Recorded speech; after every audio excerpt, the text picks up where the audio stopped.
मित्रों, जीवन में कई बार ऐसे प्रश्न सामने आते हैं जिनका उत्तर हमें साधारण सोच से नहीं मिलता। कुछ प्रश्न इतने गूढ़ और रहस्यमय होते हैं कि उनके पीछे छिपा सत्य समझ पाना आसान नहीं होता। आज जो कथा मैं आपको सुनाने जा रहा हूँ वह भी बिल्कुल ऐसी ही है। एक बार माता लक्ष्मी धरती लोक पर भ्रमण कर रही थी। घूमते घूमते वे एक गहरे जंगल से होकर निकली। तभी उनकी दृष्टि एक स्त्री पर पड़ी। वह स्त्री विवाहित थी, परंतु उस समय वह अपने पति के अलावा किसी दूसरे पुरुष के साथ अनुचित संबंध बना रही थी। यह दृश्य देखकर माता लक्ष्मी चकित रह गईं। उनके मन में आश्चर्य और खिन्नता दोनों उमड़ पड़े। वे सोचने लगीं, यह कैसी विचित्र बात है। एक स्त्री जो विवाहित है, जो अपने पति की लंबी आयु के लिए करवा चौथ जैसे व्रत रखती है, वही स्त्री किसी पराये पुरुष के साथ संबंध कैसे बना सकती है? क्या यही स्त्री धर्म है? क्या यही पतिव्रता का पालन है? यह तो बहुत ही घिनौना और अनुचित कर्म है। माता लक्ष्मी का हृदय प्रश्नों से भर उठा। वे बार बार सोचती, आखिर ऐसा क्यों होता है कि कुछ स्त्रियां व्रत और पूजा के माध्यम से पति की मंगल कामना करती हैं और वही दूसरी ओर अपने आचरण से उसे धोखा भी देती हैं। यह विरोधाभास क्यों है? देवी लक्ष्मी ने निश्चय किया कि इस गूढ़ रहस्य का उत्तर उन्हें किसी और से नहीं बल्कि स्वयं भगवान विष्णु से ही पूछना चाहिए, क्योंकि वही इस संसार की प्रत्येक लीला और रहस्य को भली भांति जानते हैं। वह तुरंत बैकुंठ धाम पहुंची। भगवान विष्णु ने देवी लक्ष्मी के चिंतित मुखमंडल को देखकर मुस्कुराते हुए कहा, हे देवी, आज तुम्हारे चेहरे पर गंभीरता और आश्चर्य दोनों दिखाई दे रहे हैं। अवश्य ही तुम कोई गूढ़ प्रश्न लेकर मेरे पास आई हो। संकोच मत करो, जो कुछ भी पूछना चाहो निसंकोच होकर पूछो। तब माता लक्ष्मी ने विनम्रता से कहा, प्रभु, आज जब मैं धरती लोक पर गई थी तो मैंने एक विवाहित स्त्री को पराये पुरुष से संबंध बनाते हुए देखा। मेरा मन यह सोचकर विचलित हो गया कि एक और वही स्त्री अपने पति की दीर्घायु के लिए करवा चौथ जैसे व्रत रखती है और दूसरी ओर वह किसी अन्य पुरुष के साथ अनुचित संबंध भी रखती है। प्रभु, यह कैसे संभव है? स्त्रियां ऐसा क्यों करती हैं? और हे प्रभु, इसके अतिरिक्त मेरे मन में एक और प्रश्न है। स्त्रियों का वह कौन सा अंग है जो रात में बड़ा हो जाता है और दिन में छोटा हो जाता है? इन दोनों प्रश्नों ने मेरे हृदय को विचलित कर दिया है। कृपा करके इन रहस्यों का समाधान कीजिए। भगवान विष्णु ने देवी लक्ष्मी की बात ध्यानपूर्वक सुनी। वे गंभीर स्वर में बोले, हे देवी, तुमने आज जो दो प्रश्न मुझसे पूछे हैं उनके उत्तर में संपूर्ण मानव जाति के लिए कल्याण का मार्ग छिपा हुआ है। मैं तुम्हें इसका उत्तर दूंगा, लेकिन प्रत्यक्ष उत्तर नहीं। मैं इसे एक कथा के माध्यम से समझाऊंगा। तुम वचन दो कि ध्यानपूर्वक पूरी कथा सुनोगी। तो देवी लक्ष्मी ने सिर झुकाकर कहा, प्रभु, मैं वचन देती हूं कि आपके कहे हर शब्द को ध्यानपूर्वक सुनूंगी। कृपा करके अब इस रहस्य को कथा के रूप में स्पष्ट कीजिए। भगवान विष्णु ने कथा आरंभ करते हुए कहा, हे देवी, एक समय की बात है। एक गांव में भागीरथ नाम का पंडित अपनी पत्नी ढानी के साथ निवास करता था। पंडित भागीरथ बहुत विद्वान और ज्योतिष शास्त्र का गहरा जानकार था। कोई पुत्र हो या पुत्री, वह उनके जन्म नक्षत्र और कुंडली देखकर भविष्य बता देता था। लोग दूर से उसकी विद्वता का लोहा मानते थे। एक दिन पंडित की पत्नी ढानी के गर्भ से एक कन्या ने जन्म लिया। मां तो पुत्री को पाकर बहुत प्रसन्न हुई, लेकिन जब पंडित ने कन्या की जन्म कुंडली देखी तो उसके मुख का रंग बदल गया। एक पंडित के घर कन्या का जन्म हुआ।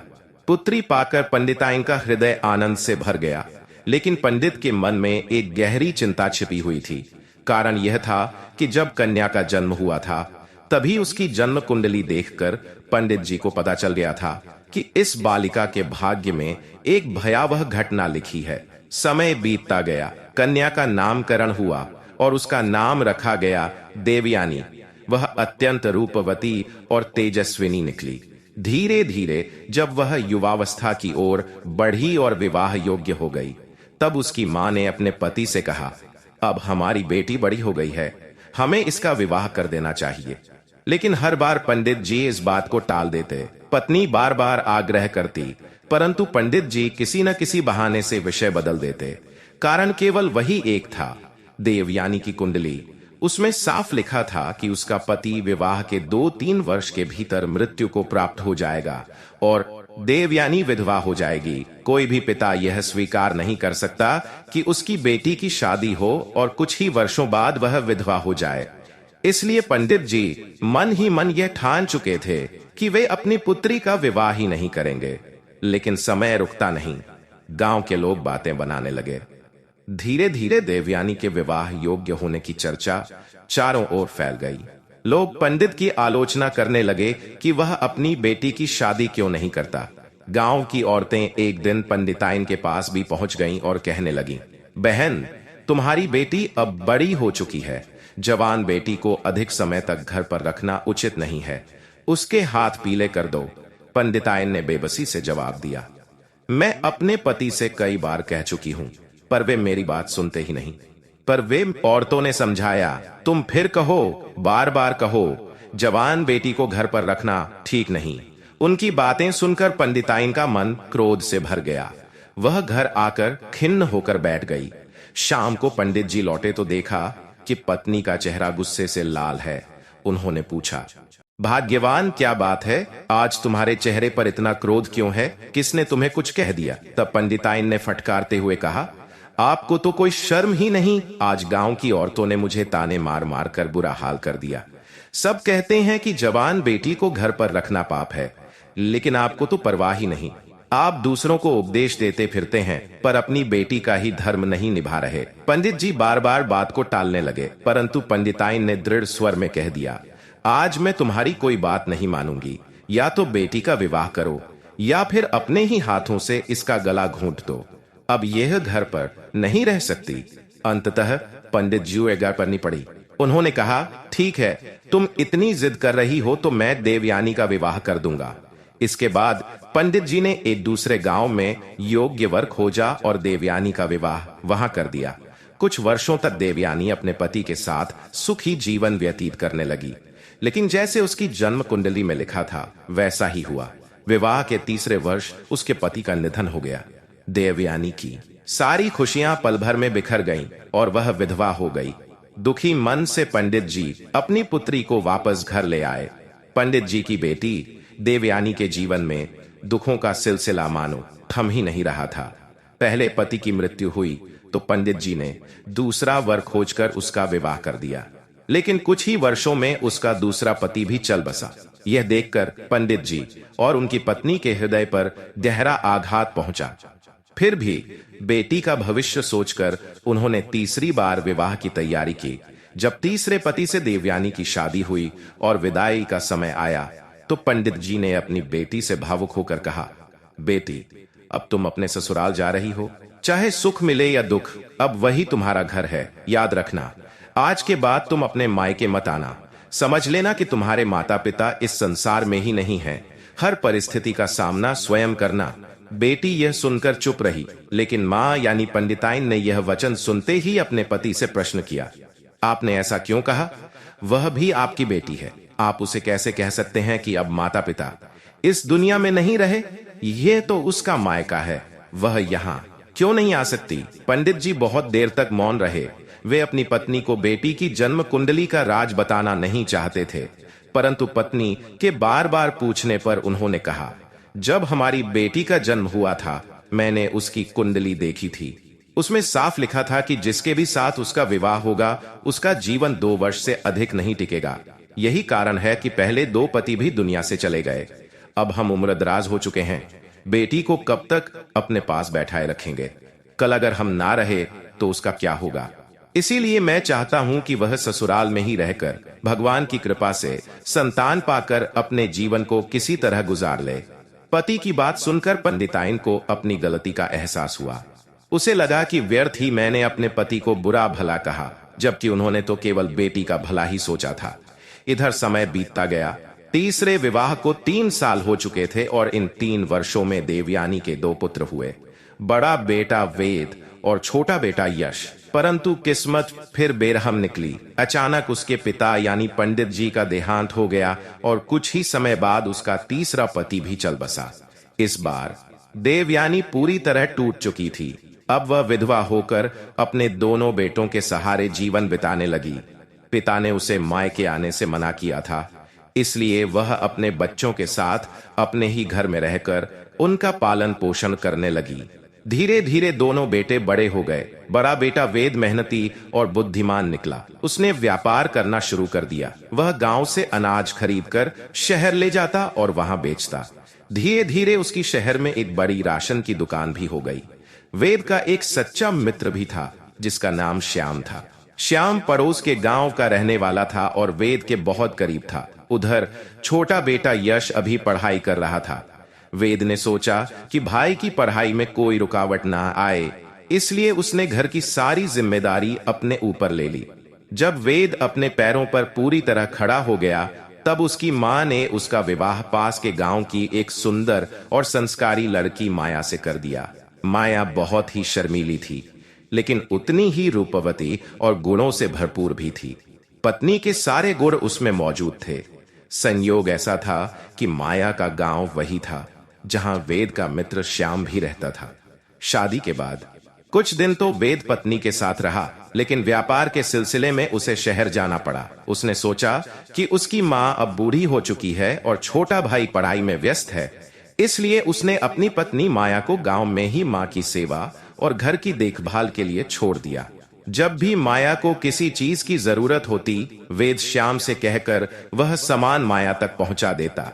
माया को कहीं आना जाना भी होता तो वेद श्याम से कहकर उसे सुरक्षित वहां पहुंचवा देता। शुरुआत में माया अपनी सासू मां की बहुत सेवा करती थी और अपने पति वेद से प्रेम भी करती थी। समय ऐसे ही चलता रहा।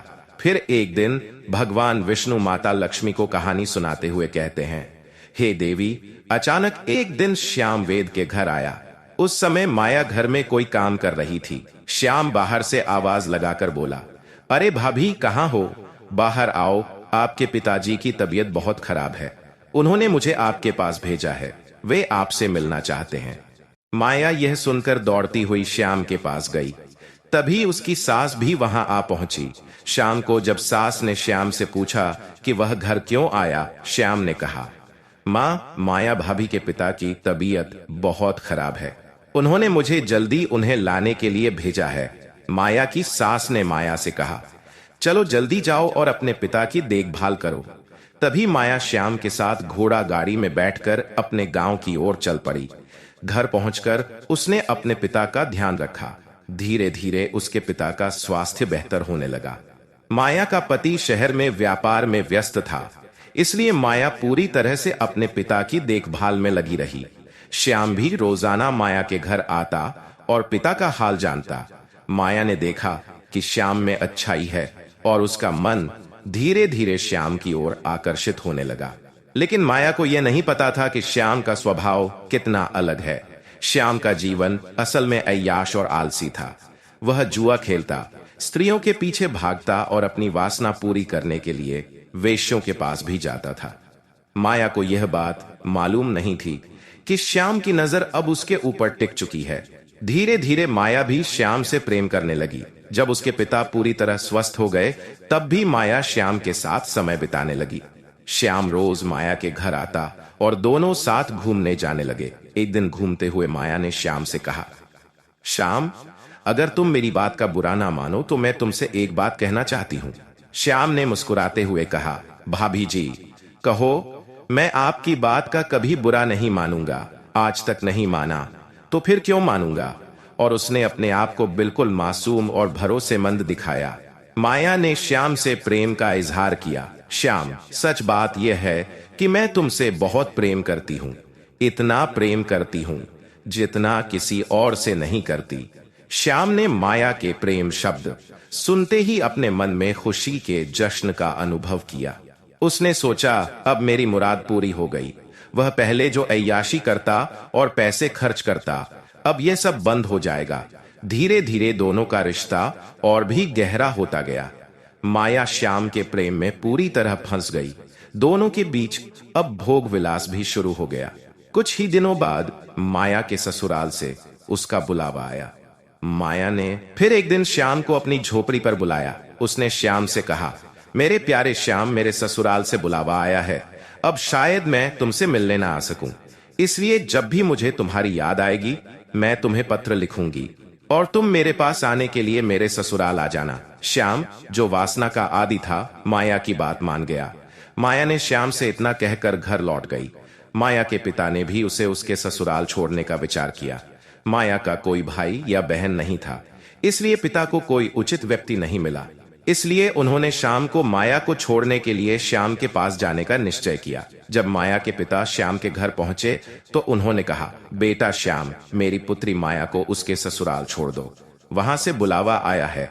श्याम ने तुरंत उत्तर दिया, ठीक है पिताजी, मैं माया को उसके ससुराल छोड़ दूंगा।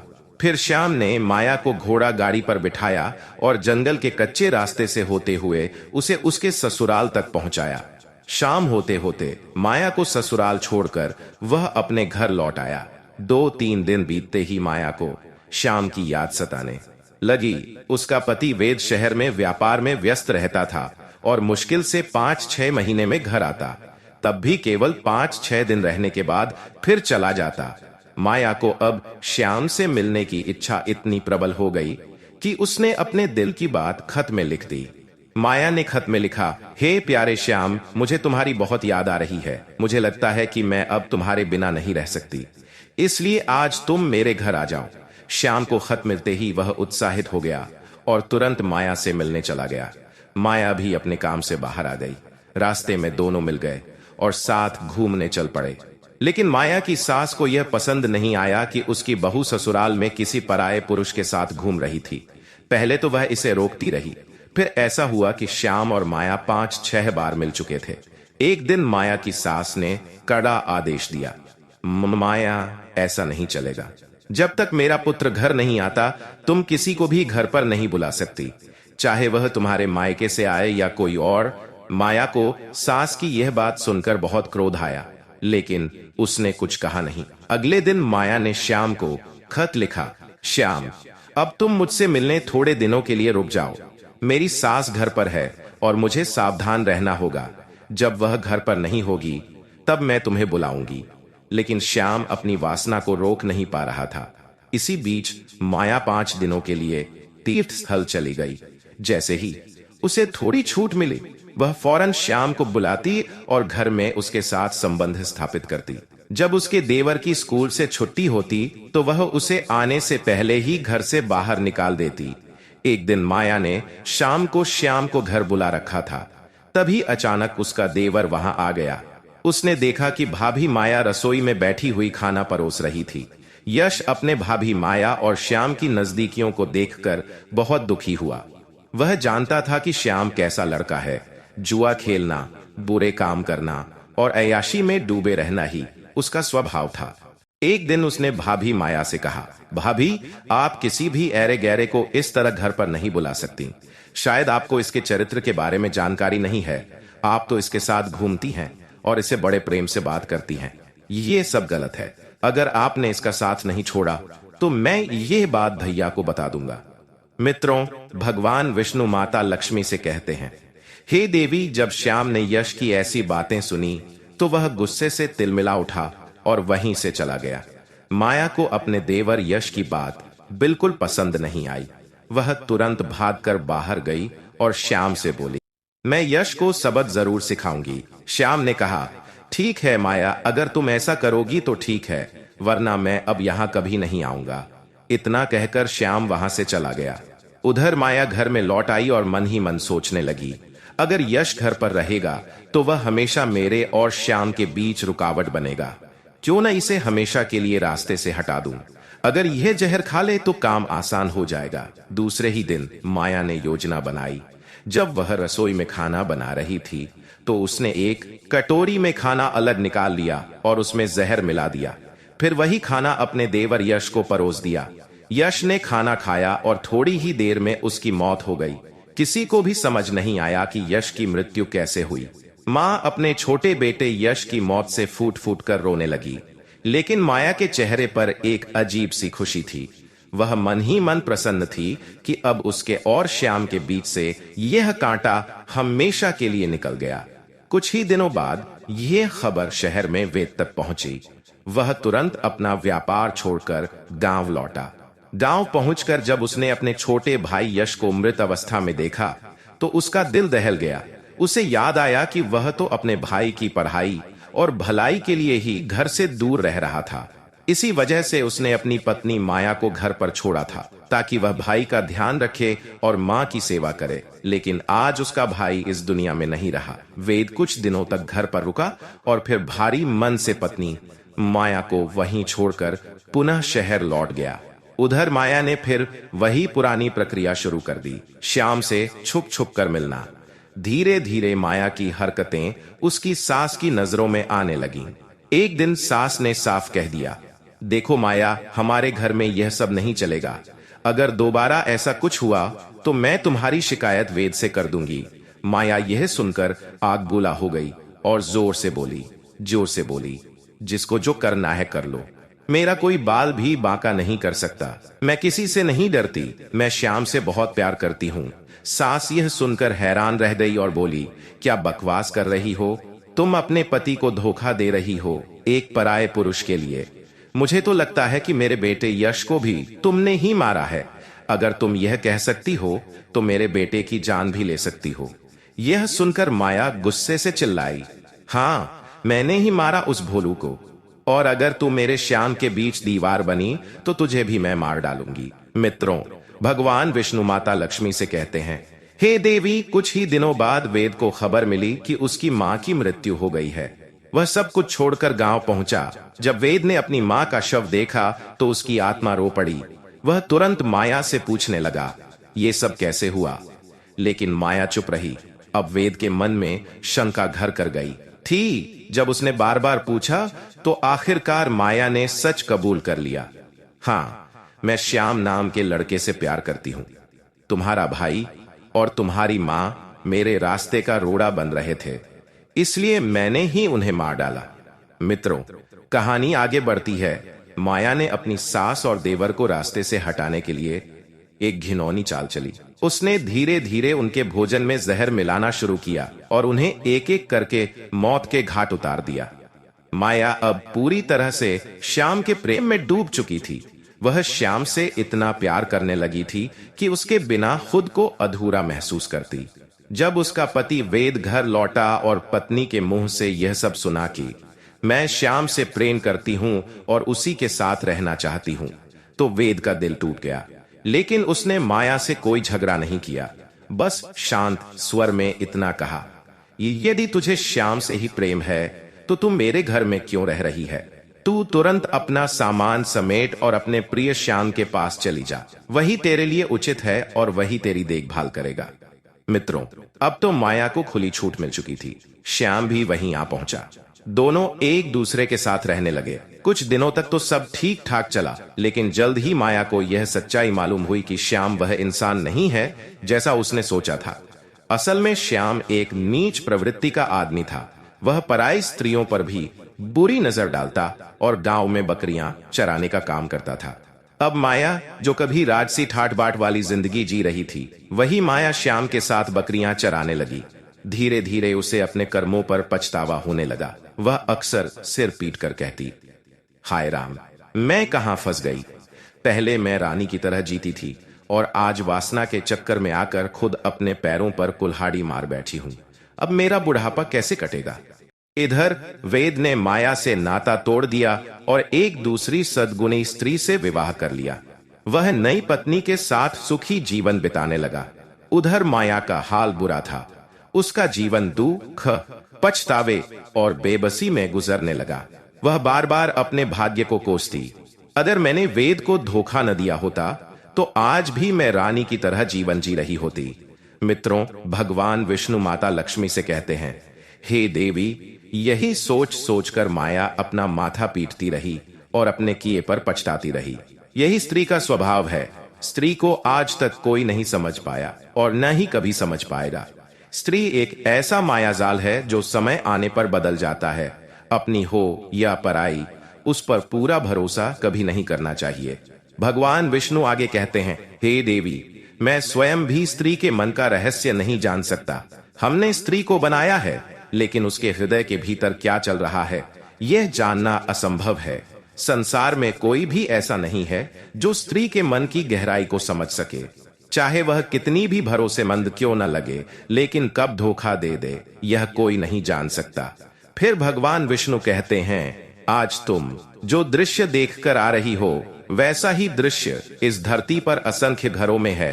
कितनी ही स्त्रियां पतिव्रता का मुखौटा पहनकर पति के सामने धर्मनिष्ठा का अभिनय करती हैं, लेकिन पराये पुरुषों से संबंध रखती हैं। इसके बाद भगवान विष्णु माता लक्ष्मी को समझाते हैं, हे देवी, अब मैं तुम्हें यह भी बताता हूं कि वह कौन सी स्त्री है और वह कौन सा पुरुष है जिनसे हमेशा दूर रहना चाहिए।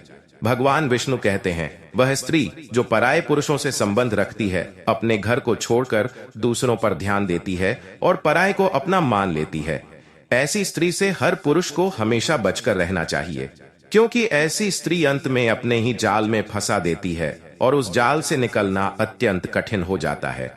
इसके बाद भगवान विष्णु माता लक्ष्मी के दूसरे प्रश्न का उत्तर देने लगे, हे देवी, तुमने पूछा था कि स्त्री का वह कौन सा अंग है जो रात को बड़ा और दिन में छोटा हो जाता है। तो भगवान विष्णु बोले, वह अंग है आंख की पुतली। दिन में जब प्रकाश पड़ता है तो पुतली सिकुड़ जाती है, यानी छोटी हो जाती है, लेकिन रात को जब आंख बंद होती है और अंधेरा होता है तब वही पुतली फैलकर बड़ी हो जाती है। फिर भगवान विष्णु कहते हैं, हे देवी, मैंने तुम्हारे दोनों प्रश्नों का उत्तर दे दिया है। माता लक्ष्मी दोनों उत्तर पाकर प्रसन्न हुई और पुनः भ्रमण के लिए निकल गईं। मित्रों, आपका प्यार ही हमारी ताकत है। चैनल को सब्सक्राइब करें और नोटिफिकेशन बेल दबाएं ताकि अगली कहानी सबसे पहले आप तक पहुंचे।